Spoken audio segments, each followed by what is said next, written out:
Sobat Bahasa, selamat datang dalam Bincang Bahasa. Di siniar kali ini kita akan membahas isu mengenai kebahasaan dan kesastraan yang ada di Indonesia.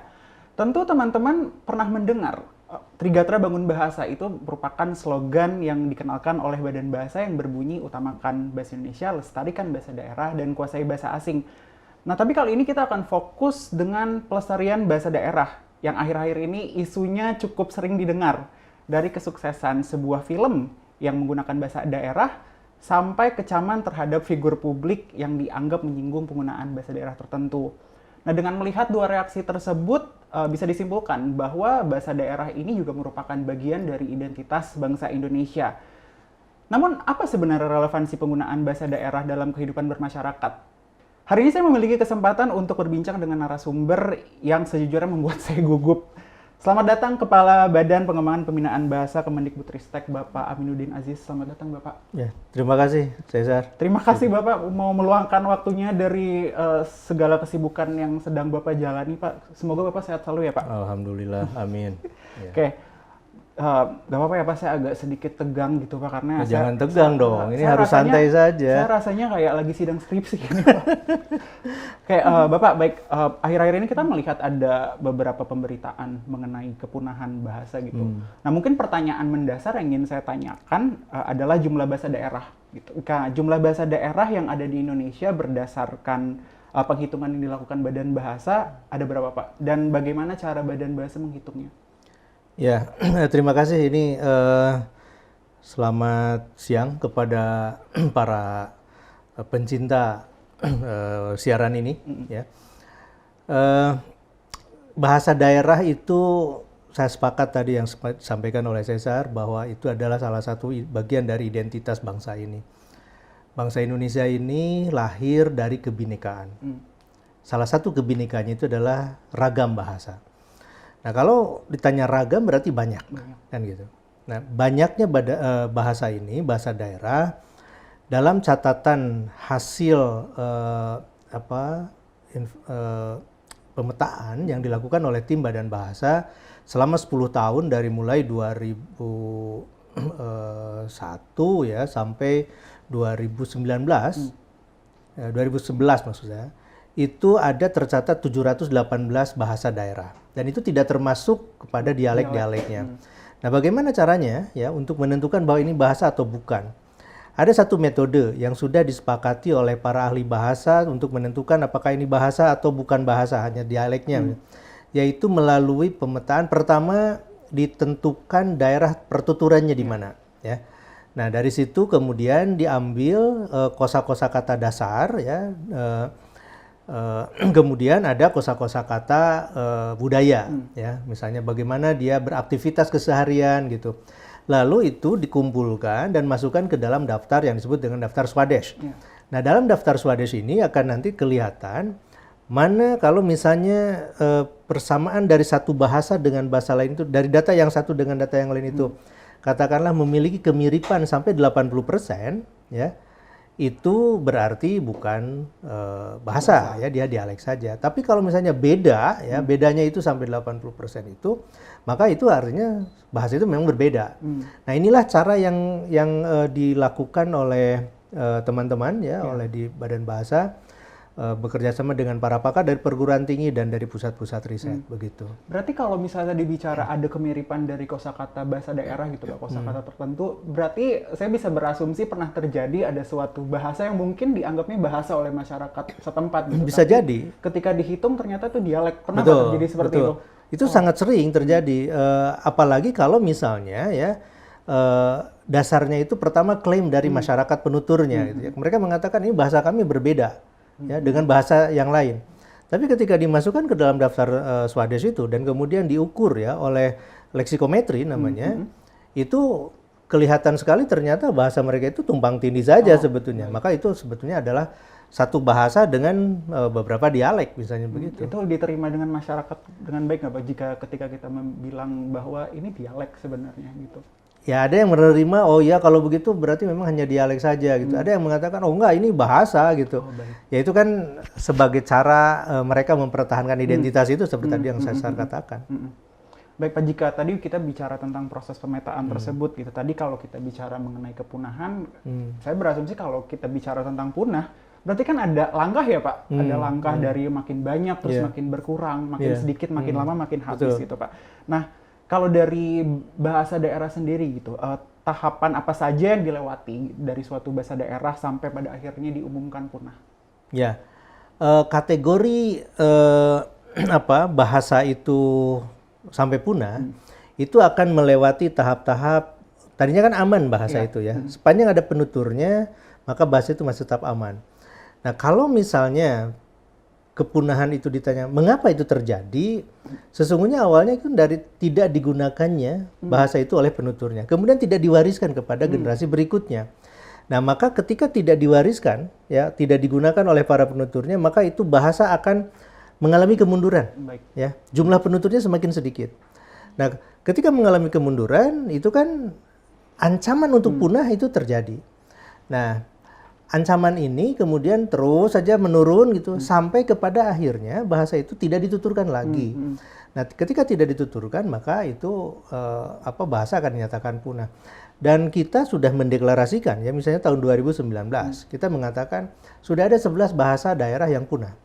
Mengapa? Ini karena memang tidak ada lagi penuturnya. Tapi pertanyaannya apakah kita sempat mendokumentasikan itu gitu ya.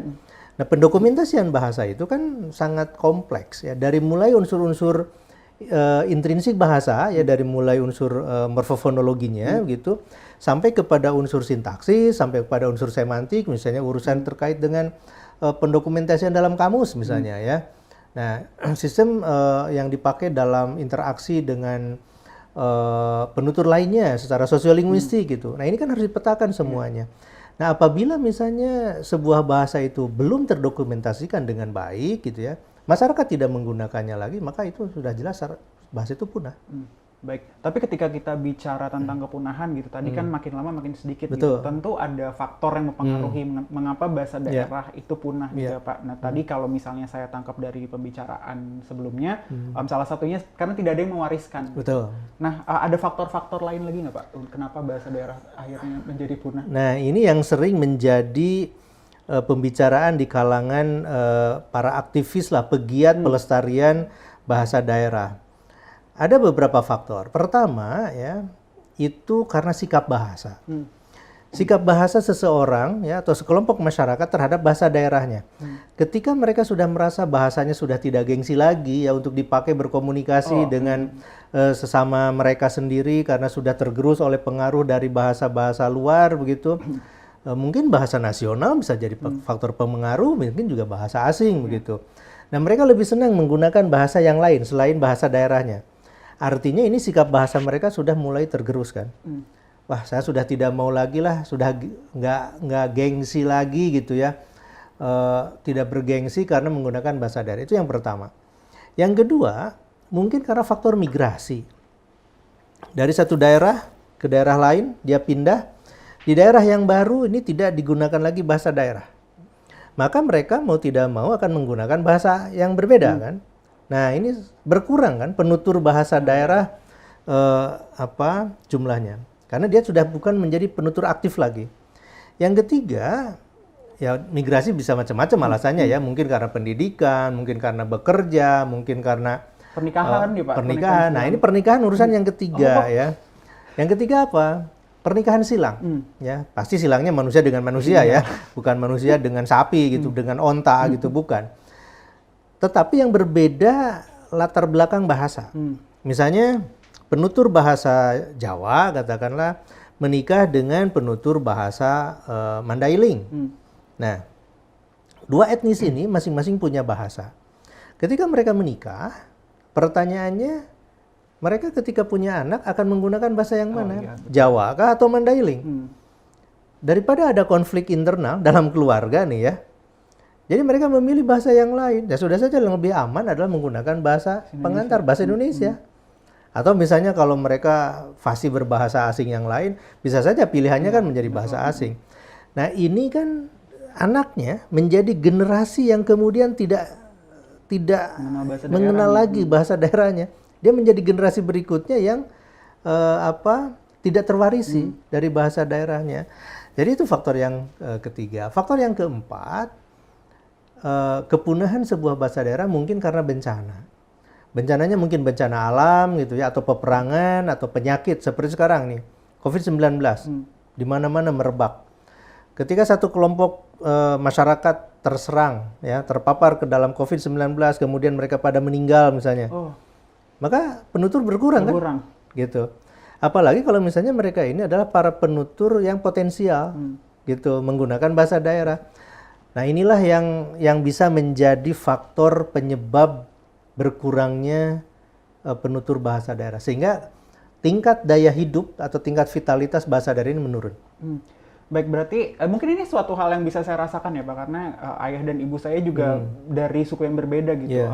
Ibu saya dari Pariaman gitu, ayah saya dari Manado, tapi sayangnya mereka tidak mengajarkan saya bahasa daerah, dan artinya saya pun juga kehilangan identitas dari masing-masing bahasa daerah tersebut gitu. Jadi sekarang Cesar tidak bisa berbahasa Manado, tidak bisa berbahasa Pariaman juga. Kalau Pariaman kan Sumatera Barat ya Pak, bahasa saya bisa secara pasif gitu.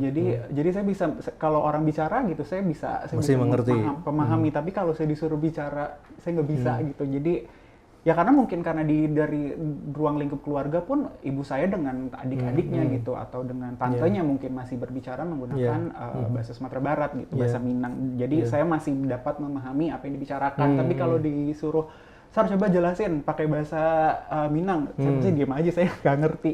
Tapi pas tadi dari pembicaraan tadi, hal yang menarik adalah berarti sebenarnya posisi bahasa daerah ini juga bisa tergerus dengan bahasa asing dan bahasa nasional sendiri dong, Pak? Bisa. Itu apa ya? Jadi di satu sisi ketika kita mau mengembangkan, mempertahankan atau melestarikan bahasa daerah, maka pertanyaannya, apakah dengan melestarikan itu kemudian pengaruh dari bahasa nasional atau bahasa asing kemudian ditahan? Sama sekali itu tidak mungkin. Ya. Nah, ketika kita mau mengembangkan bahasa Indonesia, ya kita tadi punya Trigatra ya, utamakan bahasa Indonesia. Maka itu pada saat yang sama bisa menggerus gitu kan bahasa daerah. Nah, apakah itu apa yang disebut dalam istilah asingnya itu ya, zero sum. Jadi ketika yang satu naik, ya ini jadi turun gitu. Nah, tentu saja cara seperti itu sangat tidak diharapkan. Ya. Dampak seperti itu tidak diharapkan karena kita berharap bukan hanya kita itu bisa berbahasa nasional atau bahasa asing, tapi ini juga karena jati diri tadi, identitas ini tetap bisa bertahan.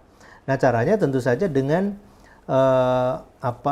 katakanlah gerakan-gerakan kampanye ya, menjadi gerakan bersama bagaimana bahasa daerah ini tetap bisa dilestarikan. Karena bagaimanapun ketika berbicara bahasa daerah itu bahasa emosi, ya, bahasa sentimen, bahasa perasaan, ya.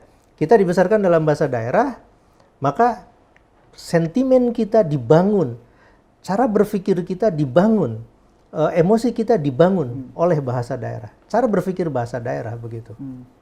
Baik, nah hal tadi karena kita bicara bahasa daerah ini sebenarnya pun posisinya tergeser dengan dua bahasa yang mungkin kita gunakan gitu. Padahal di sisi lain kita juga mau bahasa daerah itu kan tetap lestari. Betul. Pak. Nah, kalau dari perspektif Pak Amin, hal seperti apa sih yang bisa saya lakukan gitu? Saya sebagai masyarakat gitu yang bisa untuk menjaga bahasa daerah tetap digunakan minimal di lingkungan keluarga saya sendiri gitu Pak, atau di masyarakat sekitar. Ya, persoalan paling besar sebetulnya ya yang menjadi variabel utama lestari atau tidaknya bahasa daerah itu adalah keluarga. Baik. Karena ketika orang tua ya tidak mewariskan lagi bagaimana mereka berkomunikasi dalam bahasa daerah, maka anak-anaknya ini akan menjadi generasi yang pertama kali kehilangan identitas bahasa daerah. Nah, tentu ketika ditanya caranya gimana, yang paling baik tentu saja adalah orang tua ini mewariskan, ya, berkomunikasi dengan anak-anaknya gitu ya, memberikan contoh bagaimana menggunakan bahasa daerah. Bukan hanya urusan, wah ini saya nggak merasa nyaman, nggak pede gitu ya menggunakan bahasa daerah. Setidaknya menunjukkan sikap positif ya kepada anak-anaknya bagaimana cara berbahasa daerah gitu ya, menggunakan bahasa daerah. Ada yang merasa sungkan menggunakan bahasa daerah itu karena misalnya dipandang bahasa daerah itu terlalu rumit ya, karena adanya unggah-ungguh bahasa atau adanya tingkat-tingkat berbahasa gitu. Nah sebetulnya ya untuk orang tua mengajarkan dengan cara yang lebih elegan begitu kepada anaknya itu akan memberikan justru rasa bangga. Karena menjadi seseorang yang multilingual ya atau menjadi dwibahasawan gitu ya, bisa bertutur dalam bahasa daerah, bahasa Indonesia atau dalam bahasa asing, bahkan kalau ketiga-tiganya ini lebih banyak keuntungan Betul. ya, bukan kerugian ya. Karena ketika sebuah konsep tidak bisa disampaikan di dalam bahasa nasional misalnya, dia punya konsep dalam bahasa daerah atau dalam bahasa asing, maka diambil konsep itu sehingga proses berpikir akan semakin cepat. Nah, jadi orang tua itu faktor yang paling menentukan sebetulnya. Nah, dalam kasus seperti tadi ya, Cesar punya orang tua, satu dari Pariaman, yang satu dari Manado gitu ya. Sebetulnya ada satu teori ya yang disebut dengan one parent one language. Nah, ini diungkap ya teori one parent one language ini oleh salah seorang kolega saya ketika dulu kami sama-sama kuliah, itu dari Susanna Dobke. Ya, Susanna Dobke ini mengatakan jangan hilang bahasa orang tua itu, tapi bisa diwariskan dengan cara language contract misalnya. Jadi kontrak bahasa. Si anak ketika bicara dengan ibunya, pakai bahasa ibunya. Oh, oke. Ketika bicara dengan bapaknya, pakai bahasa bapaknya. Jadi pada saat yang sama itu terjadi pendidikan kedwibahasaan. Nah pertanyaannya, bagaimana nih kalau misalnya ibunya hadir, bapaknya hadir gitu. Anak harus bicara bahasa apa nih? Iya. Nah, ini kontraknya juga di situ akan muncul. Orang tua tidak bisa memaksa anak untuk berbicara dalam salah satu bahasa. Misalnya harus dalam bahasa ibunya atau harus dalam bahasa bapaknya. Silakan, terserah kepada anak. Mau memilih dengan bahasa yang ketiga pun boleh. Gitu. Nah, ini yang disebut dengan konsep one parent one language. Di Australia, ya waktu itu karena kami bertemu di Australia dengan Susanna Dobke ini dipraktekkan dan ternyata lebih banyak yang berhasil, ya sehingga pewarisan bahasa dari ibunya dan juga dari bapaknya itu bisa betul-betul dirasakan oleh anak. Anak sejak awal itu sudah menjadi seorang bilingual, Baik. gitu. Jadi sebenarnya kalau kita menerapkan konsep ya tadi Pak one parent one language gitu atau mungkin dari awal tuh kita juga sudah memperkenalkan sikap positif berbahasa dari keluarga, artinya sebenarnya secara umum orang Indonesia tuh bilingual gitu ya, Sudah Pak? sangat bilingual Sudah pasti orang Indonesia bilingual. itu, betul. Nah berarti sikap positif berbahasa ini justru yang harusnya ditanamkan dari Betul. keluarga dulu gitu. Iya. Karena mungkin banyak kasus juga seperti beranggapan mungkin jika ada penutur bahasa daerah yang kurang gitu karena dianggap sudah kurang komersial gitu atau rasanya kayaknya nggak digunakan kalau di tempat kami hidup bermasyarakat gitu. Dan saya rasa ini juga menjadi dampak gitu Pak untuk beberapa pandangan. Nah ini hal yang akan saya tanyakan ke Bapak. Mungkin sebenarnya Bapak juga sudah pernah membicarakan ini. Tapi saya cukup tergelitik untuk menanyakan kembali Bapak. Jadi gini, ada kontroversi akhir-akhir ini Bapak.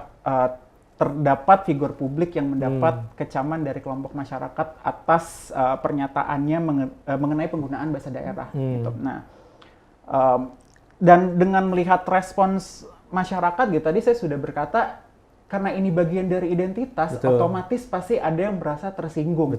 Dan secara masif mereka menyuarakan rasa ketersinggungan mereka gitu Pak. Nah.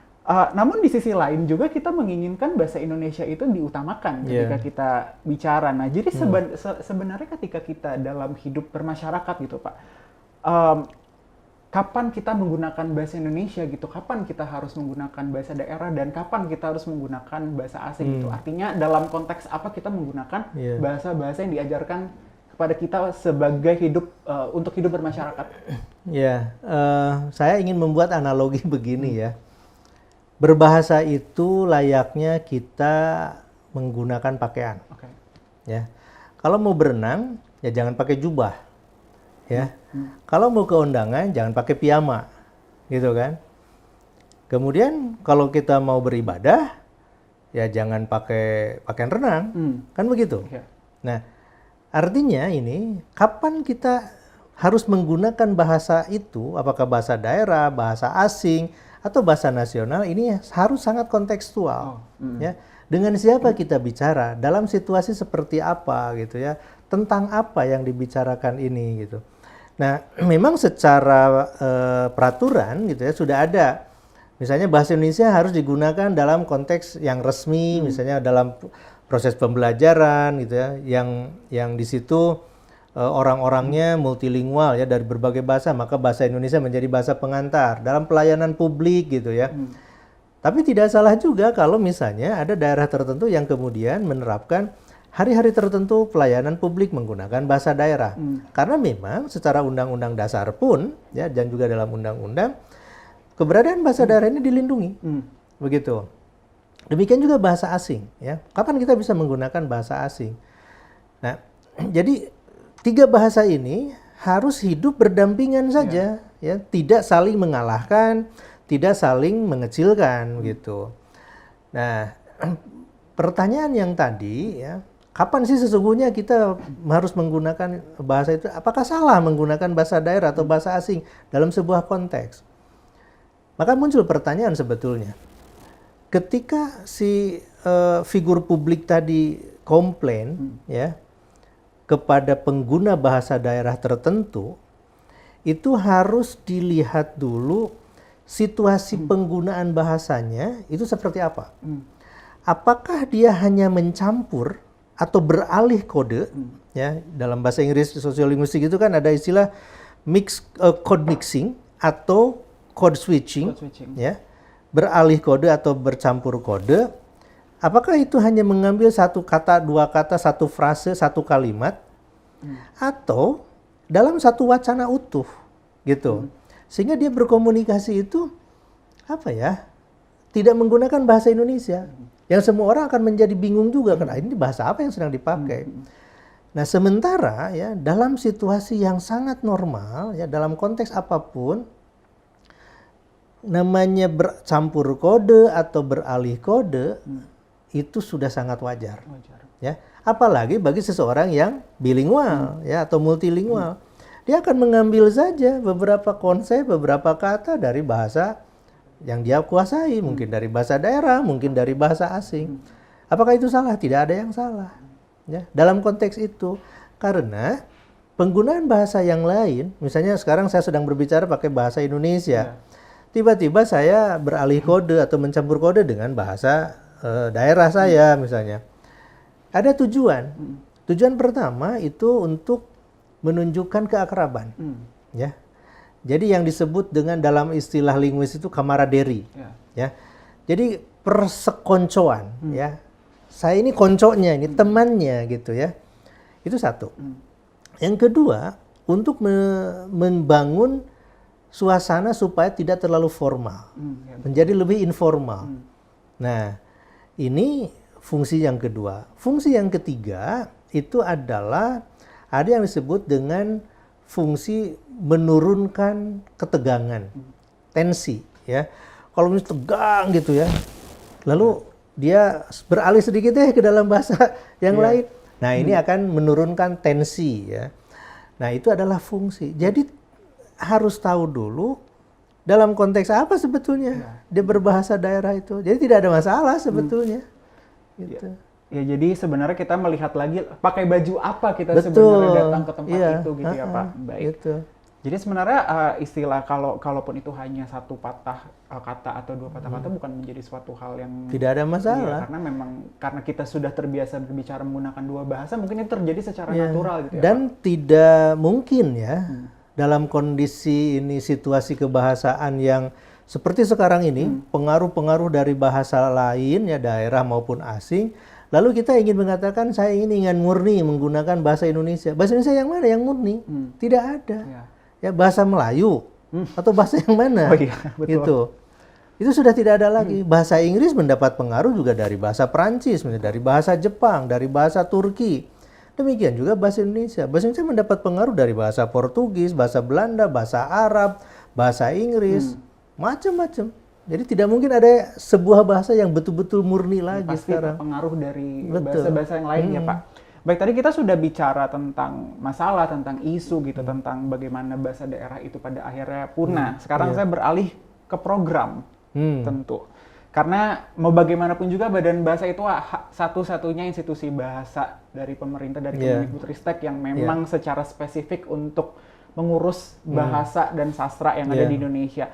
Nah, kalau dari Badan Bahasa sendiri, program apa Pak yang dilakukan untuk menjaga bahasa daerah tetap lestari? Ya, kita kan punya portofolio dalam undang-undang itu tugasnya adalah mengembangkan, membina, melindungi bahasa dan sastra Indonesia dengan bahasa daerah dan juga melakukan promosi fungsi bahasa Indonesia menjadi bahasa internasional. Itu kan portofolio kita, tugas dan fungsi Badan Bahasa. Nah, kalau ditanya programnya apa sih yang sudah nyata gitu, kita punya satu pusat ya, Pusat Pengembangan dan Pelindungan Bahasa dan Sastra. Nah, di dalam pusat ini kita punya sejumlah program. Dulu juga punya banyak program ya, termasuk tadi pemetaan bahasa yang ada 718 itu hasilnya. Membuat kamus-kamus bahasa daerah ya, daerah Indonesia.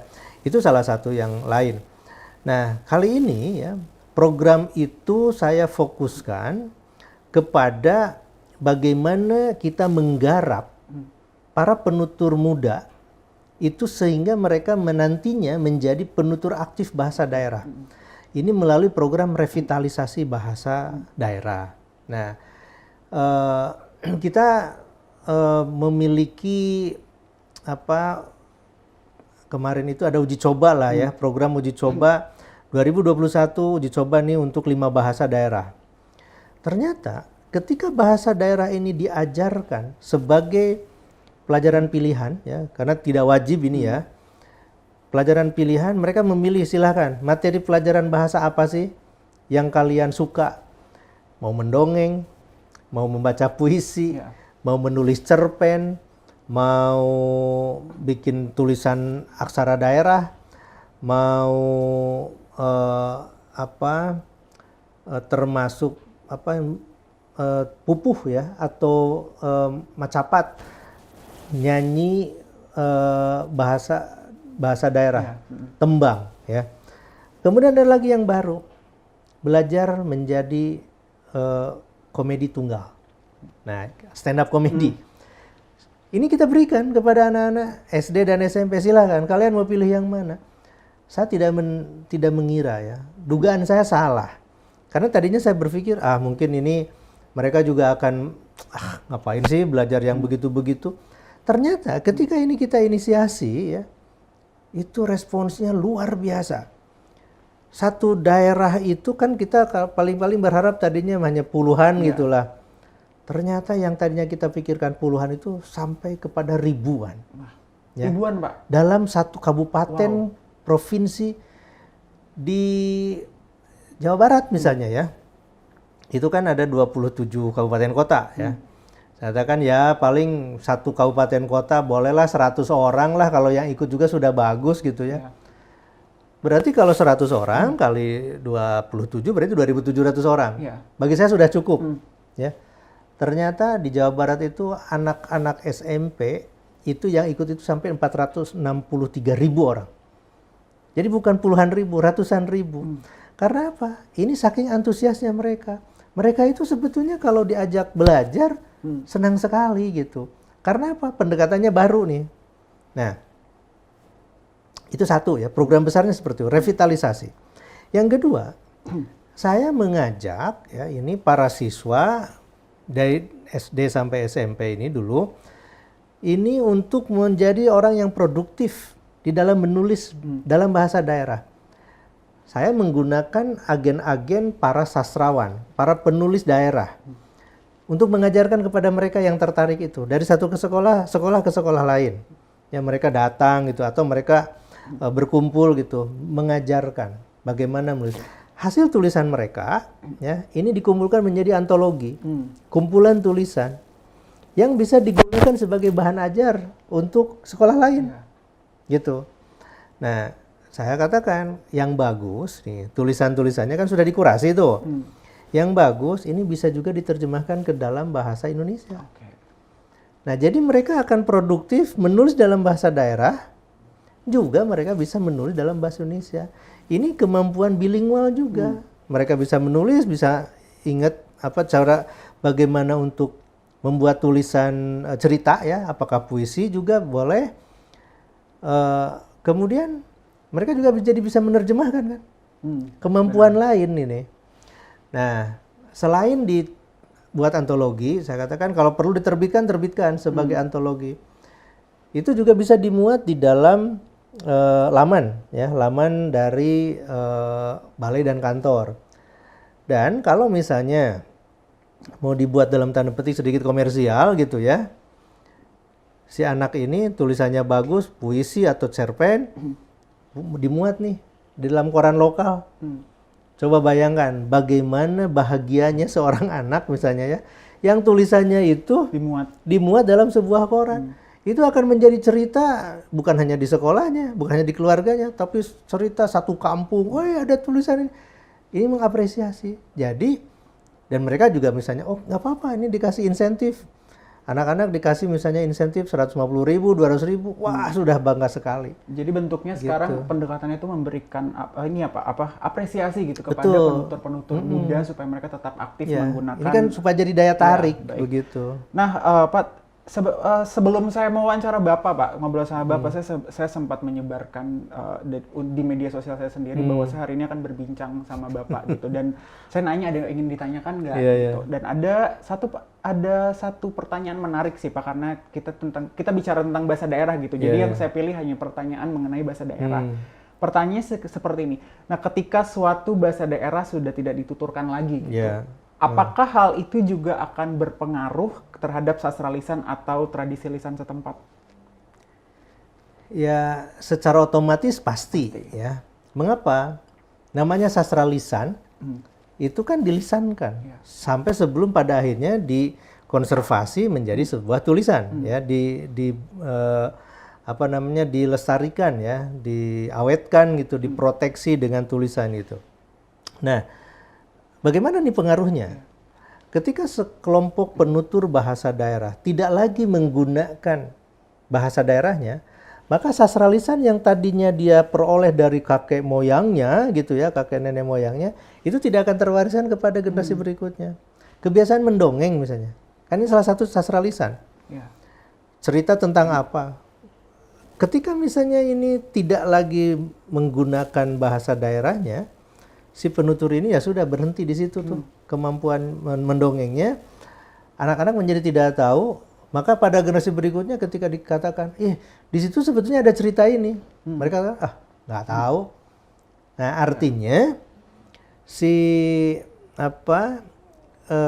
kemampuan untuk menggunakan bahasa daerah, kemudian mentransmisikan, ya, mewariskan kepada generasi berikutnya secara lisan, itu akan sangat berpengaruh kepada keberadaan sastra lisan itu sendiri.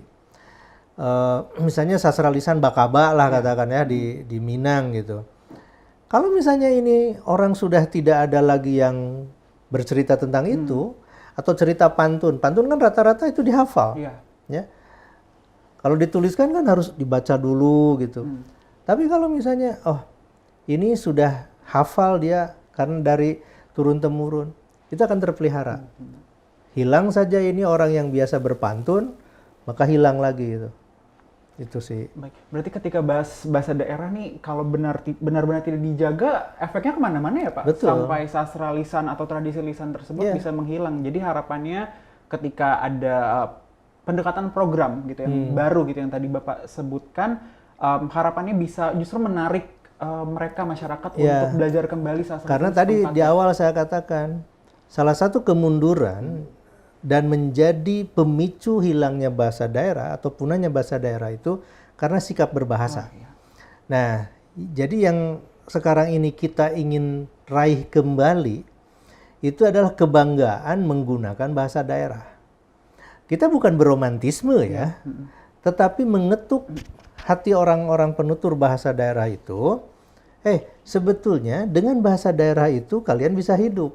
Betul. Ya, kalian itu bukan atau jangan menganggap berbahasa daerah itu sebagai sesuatu yang kampungan. Justru ini bergengsi, ya.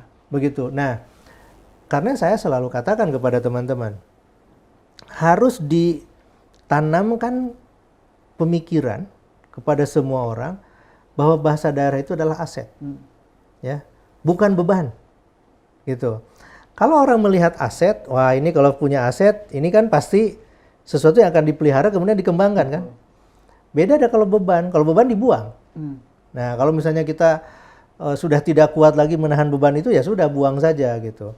Tapi kalau aset nggak mungkin kita buang kan. Betul. Nah jadi inilah cara kami ya sekarang ini ingin menanamkan kepada setiap penutur bahasa daerah, anggaplah, pandanglah, yakinilah bahwa berbahasa daerah itu adalah artinya kita memiliki aset. Begitu. Berarti justru kita punya sikap gitu, kita punya bahasa daerah gitu, ini bisa kita jadikan aset.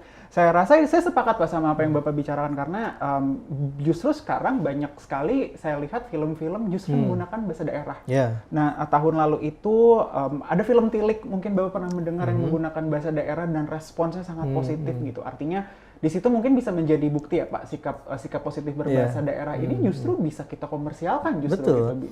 Nah seperti yang kemarin juga masuk ke dalam Berlinial ya, itu film Nana ya, yang itu kan pakai bahasa daerah. Sekarang ini di Berlin. Saya dengar katanya juga akan masuk di Korea ya, di Busan. Kemudian nanti mungkin juga masuk ke Cannes ya, Cannes Festival. Nah artinya dengan bahasa daerah itu tidak menjadi penghalang. Ya, betul. Ya, orang bisa berkomunikasi. Karena ketika ini divisualkan, pesan itu bukan dilihat dari bahasa daerahnya, ya. Itu hanya satu faktor saja, tapi ada yang lainnya dari interaksi yang dilihat. Orang jadi mengerti juga gitu. Oh tadi itu ternyata dia mengatakan seperti itu, maunya ini, maksudnya ini gitu. Nah artinya apa? Bahwa bahasa daerah itu adalah sesuatu yang bisa dioptimalkan gitu, dioptimalkan menjadi aset yang produktif begitu. Baik, berarti terbukti ya Pak bahwa bahasa daerah itu bisa menjadi suatu aset yang bisa kita gunakan gitu.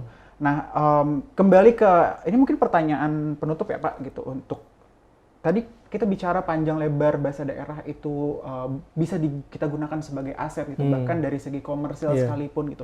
Tapi kalau sekarang dari data Badan Bahasa miliki gitu, dalam beberapa tahun belakangan ini apakah terjadi penurunan atau justru peningkatan jumlah penutur bahasa daerah? Ya, data bukan hanya dimiliki oleh Badan Bahasa ya, tapi juga oleh BPS. Kalau di Indonesia oleh Biro Pusat Statistik. Tapi secara global juga ada di UNESCO. Ya. Para penutur bahasa daerah itu cenderungnya selalu menurun. Wah, ya. Termasuk bahasa besar, Pak? Iya, termasuk bahasa besar. Misalnya, ya saya pernah membaca sebuah laporan ketika tahun lalu, saya terkaget-kaget gitu. Dalam periode 5-10 tahun itu, penutur bahasa, salah satu bahasa besar di Indonesia ya, bahasa daerah, bahasa Sunda ini, itu sudah 2 juta orang hilang. Ya, dari jumlahnya gitu. Pertanyaannya apakah mereka itu meninggal gitu ya, atau tidak menggunakannya lagi gitu. Karena kalau BPS kan mencatatnya sesuai dengan pengakuan ya, secara sensus gitu. Apakah misalnya Anda menggunakan bahasa daerah lagi di sini? Kalau saya mengatakan tidak, ya walaupun dia masih bertutur, tapi klaimnya tidak ya akan dianggap hilang gitu kan. Nah, jadi trennya ya, dimanapun secara global itu bahasa daerah itu penuturnya selalu menurun, ya. Dan ini yang akan kemudian memicu bahasa-bahasa daerah yang kecil jumlah penuturnya itu akan hilang. Ya. UNESCO misalnya merilis data setiap 2 minggu satu bahasa daerah hilang. Jadi dari 7.000-an lebih bahasa daerah itu setiap 2 minggu hilang, gitu. Nah, bagaimana di Indonesia? Di Indonesia pun sama seperti itu, ya. Tapi tidak setiap 2 minggu untungnya di Indonesia karena masih ada para penutur. Hanya saja memang di Indonesia ini jumlah penutur bahasa daerah yang besar dengan jumlah penutur bahasa daerah yang terancam punah ini perbedaannya sangat mencolok, ya. Katakanlah bahasa Jawa dituturkan oleh puluhan juta. Tapi ada bahasa-bahasa daerah di wilayah timur ya. apakah itu di Papua, di Maluku, di NTT, yang jumlahnya mungkin hanya satu RT saja, atau mungkin bukan hanya satu RT, mungkin hanya satu suku di Papua itu, hanya puluhan orang. Nah, ketika misalnya dulu ya, saya pernah membaca laporan dari teman-teman Badan Bahasa, ada upaya untuk melestarikan ya bahasa-bahasa yang kecil ini. Tapi pertanyaannya, apakah mereka mau? Oh, ya. Ketika mereka mengatakan, kami sudah tidak mau lagi menggunakan bahasa itu, toh ini akan kami tinggalkan, hilang, kami juga akan berpindah wilayah dan tidak akan ada lagi penuturnya. Nah, ini sikap bahasa yang tidak positif tadi gitu ya. Kalau misalnya mereka mengatakan, ayo kita bareng-bareng, pasti akan dilakukan oleh Badan Bahasa. Tapi ketika mereka mengatakan, kami sudah tidak perlu lagi dengan bahasa ini, inisiatif yang dari Badan Bahasa pun akan hilang dengan sendirinya kan. Nah, ini terjadi untuk bahasa-bahasa daerah. Jadi penutur bahasa daerah itu seperti itu. Memang ada bahasa yang jumlah penuturnya itu naik ya. Pertanyaan apa itu bahasa daerah atau bukan gitu ya. Misalnya bahasa Mandarin ya. Bagi sebagian orang itu kan bahasa daerah, mungkin bahasa ibu ya gitu ya. Tapi bagi orang lain itu adalah bahasa asing. Nah, bahasa Mandarin, bahasa Inggris, kemudian bahasa Arab, kemudian bahasa Jepang ya, kemudian bahasa Turki. Ini bahasa-bahasa yang jumlah penuturnya naik. Ya, kenapa naik? Karena banyak orang yang kemudian belajar bahasa itu gitu. Betul. Dan apalagi ketika digunakan sebagai bahasa resmi di PBB misalnya ya. Kemudian pengaruh penyebaran melalui jejaring media sosial atau secara komersial. Seperti misalnya kemarin ini ramai sekali ya di kita budaya K-pop. Orang dengan sukarela belajar bahasa Korea. Betul. Kan gitu. Berarti penuturnya itu kan naik gitu. Nah, sementara orang Korea kan sangat protektif terhadap bahasanya ya betul. Gitu. Ditambah dengan orang-orang dari luar Korea belajar bahasa Korea. Ini kan bonus bagi mereka. Betul. Naik nih jumlahnya gitu. Bahasa Turki juga seperti itu. Ketika pengaruh Turki kemana-mana mengglobal ya. Dengan berbagai agennya misalnya. Kalau Cina sudah jelas itu. Sudah sangat masif di mana-mana mereka mendirikan pusat studi Cina misalnya. Nah ini jumlah penutur akan naik. Demikian juga bahasa Inggris. Karena sebagai bahasa global ya, bahasa Inggris dipelajari, bahkan di kita bahasa Inggris menjadi bahasa asing pertama yang diajarkan di sekolah gitu. Betul. Nah ini artinya ada proses pewarisan bahasa asing ya, yang bagi sebagian orang itu bahasa daerah, kemudian sukarela ini diterima. Makanya naik jumlahnya gitu. Saya pernah baca artikel kalau di ASEAN sendiri bahasa Thailand, Pak. Ternyata sedang banyak peminatnya gitu. Jadi situ saya menyimpulkan mungkin ya karena itu tadi kita menganggap bahasa itu sebagai suatu identitas gitu. Mereka protektif terhadap bahasanya. Mereka mempromosikan semua bidang entertainmentnya mereka menggunakan bahasa mereka gitu. Artinya juga orang jadi tertarik untuk belajar. Ya padahal bahasa Thailand itu kan bahasa suara, bahasa tone ya, bahasa nada. Nasal ya, Pak. Ya dan itu susah ya. Kalau bahasa nada itu beda tekanan nada itu beda beda mana. Tapi kenapa Thailand kok sepertinya meraup bonus gitu? Karena memang promosi untuk melalui bidang lain. Ya misalnya melalui perdagangan gitu ya.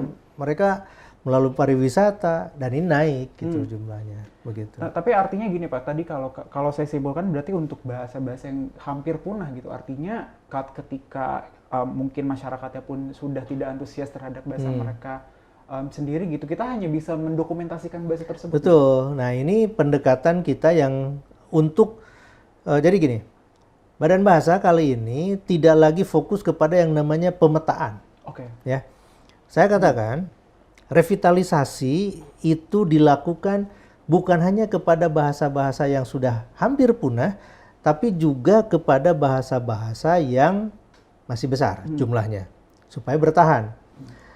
Sedangkan untuk bahasa yang hampir punah tadi dan tidak mau lagi direvitalisasi, ini lakukan konservasi.